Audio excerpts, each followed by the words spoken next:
सुजाता ने अपने बेटे नील के लिए लड़की ढूंढने के लिए सभी रिश्तेदारों दोस्तों से कह दिया था। उसे एक बहुत अच्छी लड़की की तलाश थी। वह अपने पति राघव से इसी बात की चर्चा करती कि जब दुल्हन इस घर में आएगी तो घर कितना खुशहाल हो जाएगा। चांद सा टुकड़ा लाऊंगी अपने राजकुमार के लिए। नील से भी बार बार पूछती कि लड़की तुझे कैसी चाहिए, पर नील हंसकर टाल देता था। क्या मम्मी अभी कहा? मुझे बहुत कुछ करना है। उम्मीद नहीं थी कि नील फोन पर अपनी पसंद की लड़की को चुनकर उसके सामने रिश्ते का प्रस्ताव ले आएगा।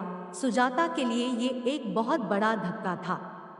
शाम को 2 कप चाय के साथ सुजाता अपने पति के पास बालकनी में बैठ गई। राघव ने पूछा, क्या हुआ सुजाता? आज चीनी डालना भूल गई चाय में? अच्छा। सुजाता का ध्यान विचारों से हटकर चाय की तरफ गया। मैंने ध्यान ही नहीं दिया, अभी लाती हूँ। सुजाता चाय के लिए चीनी लेकर आई और चम्मच से कप में घुमाकर मिलाती जा रही थी। पता नहीं कैसी होगी नील की पसंद, हमसे घुलेगी मिलेगी कि नहीं। मन ही मन उधेड़ बुनने लगी थी। राघव ने कहा, बड़ी चुप चुप हो, क्या बात है? नहीं, ऐसा कुछ नहीं है। आज सुबह नील का फोन आया था। उसने बताया कि माँ, आपको लड़की देखने की जरूरत नहीं है, मैंने लड़की पसंद कर ली है। सुजाता के पति को जब उसने नील से हुई बातचीत के बारे में बताया तो वो पूछने लगे कि अच्छा, कौन है लड़की, कहाँ से है, क्या करती है? कुछ पूछा नहीं तुमने? सुजाता ने जवाब दिया, नहीं, मैंने सोचा मिलकर बात करेंगे, कल आ रहा है। अगले दिन नील की पसंद का नाश्ता और खाना बनाकर फुर्सत से जैसे ही बैठी तभी नील आ पहुंचा। आते ही मम्मा मम्मा करता हुआ गले से लिपट गया। क्या बात है, आज बड़ा खुश है, सुजाता ने बोला। इस पर वो कहने लगा कि मैंने आपको माही के बारे में कल बताया था ना, यह देखिए, यह उसकी फोटो। कुछ घबराई नजरों से फोटो को देखने लगी। लड़की अच्छी थी, वैसे भी ना कहने का तो सवाल ही नहीं उठता था। नील की पसंद जो थी, पर अपने लिए अपनी तरह से रिश्तेदारों में जान पहचान की लड़की देखने की उसकी इच्छा हमेशा रही थी। राघव ने सुजाता को इस बात के लिए पहले ही समझा दिया था कि नील को ही जिंदगी बितानी है, नील की पसंद ही माननी चाहिए। एक तरह से सुजाता भी अपने मन को समझा चुकी थी और अपने बेटे की खुशी में खुश रहना चाहती थी। कैसी है मम्मा? नील ने उत्सुकता से पूछा। प्यारी है, कहाँ रहती है, क्या करती है? सुजाता ने जवाब देते हुए उससे कई सवाल कर डाले। माँ, मेरी कंपनी के पास एक कंपनी है, उसमें जॉब करती है। उसके घर में उसके मम्मी पापा और एक छोटा भाई है। आपसे मिलवाना चाहता हूँ। नहीं बेटा, तुमने पसंद कर ली तो हमने पसंद कर ली। उसके पापा ने कहा उसके मम्मी पापा बात कर ले, फिर इस रिश्ते को आगे बढ़ाएंगे। नील ये सुनकर बहुत कुछ हुआ और माही के मम्मी पापा का नंबर तुरंत अपने मम्मी पापा का दे दिया। कुछ दिन बाद दोनों का रिश्ता पक्का कर दिया। माही सांवले रंग रूप की थी, हाँ, आंखें जरूर बड़ी थी, लेकिन उसे देखकर सुजाता को लगा कि मैं तो इससे अच्छी ढूंढ कर लाती। गोरी चिट्टी पर मन मार कर रह गई।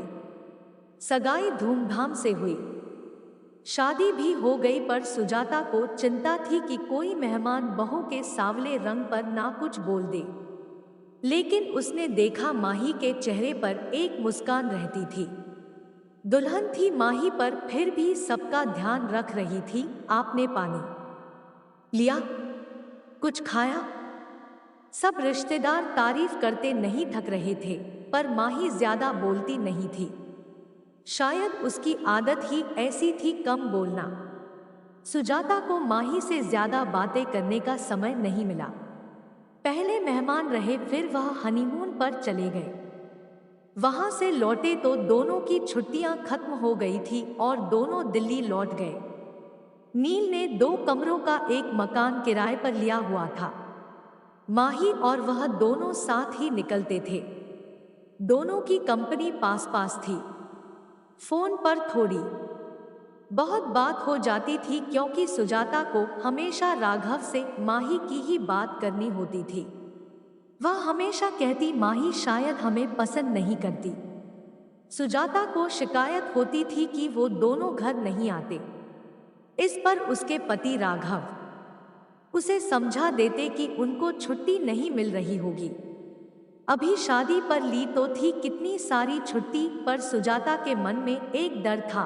बिना जान पहचान शादी हुई है। माही के कम बोलने की आदत की वजह से सुजाता और माही शादी होने के बावजूद भी एक दूसरे को ज्यादा करीब से नहीं जान पाए थे। एक दिन नील ने फोन किया और कहा, आप और पापा कुछ दिन के लिए आ जाओ। हम दोनों को छुट्टी नहीं मिल रही है, लेकिन आप लोग यहाँ आ जाइए, साथ मिलकर रहेंगे। सुजाता ने बहुत आनकानी करते हुए मना किया, नहीं अभी नहीं, फिर कभी। लेकिन नील मानने को तैयार ही नहीं था। अच्छा, तेरे पापा से पूछ कर बताऊंगी। राघव के हाँ कहने पर सुजाता की खुशी बढ़ गई और उसने एक लिस्ट तैयार कर ली कि क्या क्या राघव के साथ वह बाजार से जाकर नील की पसंद का लेगी। माही की भी खाने पीने की पसंद उसे पता चल चुकी थी, इसलिए उसने लड्डू, पंजीरी और घर का भी काफी सामान बना लिया था और बाजार से भी उनके लिए शर्ट और सूट खरीद लाई थी। आखिर पहली बार बेटे और बहू के पास रहने जा रही थी। राघव और सुजाता टैक्सी करके दिल्ली पहुंच गए। सुजाता सोचने लगी माही ऑफिस होगी, छुट्टी तो ली नहीं होगी। दरवाजे पर ताला नहीं था। सुजाता को अच्छा महसूस हुआ। डोरबेल बजाते ही माही ने पैर छुए और नाश्ता और चाय लेकर आ गई। माही ने कहा कि आप नहा धोकर कपड़े बदल लीजिए, मैं थोड़ी देर में खाना लाती हूँ सामने। नया टॉवल रख दिया। ये देखकर राघव मुस्कुराए। थोड़ी टेढ़ी निगाह से सुजाता थोड़ी सी मुस्कुराहट के साथ नजरें नीची करके नाश्ता करने लगी। देखा बहू कितनी समझदार है। राघव के ये कहने पर सुजाता कुछ नहीं बोली, कहती भी क्या। शाम को जब नील आया तो सब खुशी से मिले। सुजाता सामान दिखाने लग गई, सब खुश थे। नील, सुजाता और राघव बातें कर रहे थे। माही अपने इधर उधर के काम समेटने में लगी थी, बस एक छोटी सी मुस्कुराहट लिए। रात का खाना बाहर से ही ऑर्डर कर दिया था। सबने मिलकर खाना खाया। खा पी कर सब सोने चले गए। माही ने 2 चादर, एक जग पानी और गिलास सब रख दिया था। सुजाता को मन ही मन खुशी हो रही थी। जैसा उसने सोचा था माही वैसी ही थी। घर को घर समझने वाली। अगले दिन ऑफिस था। नील बताता था कि दोनों कॉर्न फ्लेक्स खा कर जाते थे। सुजाता ने सोचा उन्हें कंपनी में मिल जाता होगा खाना, इसलिए कुछ ज्यादा खा कर नहीं जाते। उसने सोचा क्यों ना मैं अपने राघव के लिए कुछ बना लूं। तभी माही की आवाज से उसका ध्यान टूटा। मां, नाश्ता रेडीमेड है, ढोकला नील ने बाजार से ला दिया था। सुजाता ने देखा माही नया सूट पहनकर तैयार थी। ये वो सूट था जो सुजाता लाई थी। माही ने आगे बोला, खाना बना दिया है, खा लीजिएगा। अपने दिए सूट में माही को देखकर सुजाता को खुशी महसूस हुई कि माही ने दिए का मान रखा। सुंदर लग रही हो माही, सुजाता ने धीरे से कहा और तुरंत बात पलट दी। अरे, मैं बना लेती नाश्ता। माही ने कहा, नहीं माँ, आप क्यों काम करेंगी? अच्छा चलते हैं, कहकर गले लगकर ऑफिस के लिए निकल गई। सुजाता ने माही की आंखें पढ़ ली थी कि बिजी होने पर भी छोटी छोटी बातों का ध्यान रख रही थी। माही, राघव सुनो। सुजाता ने अपने गालों पर हाथ रख कर कहा, मुझे माही के गले लगने का स्पर्श देर तक महसूस हो रहा है।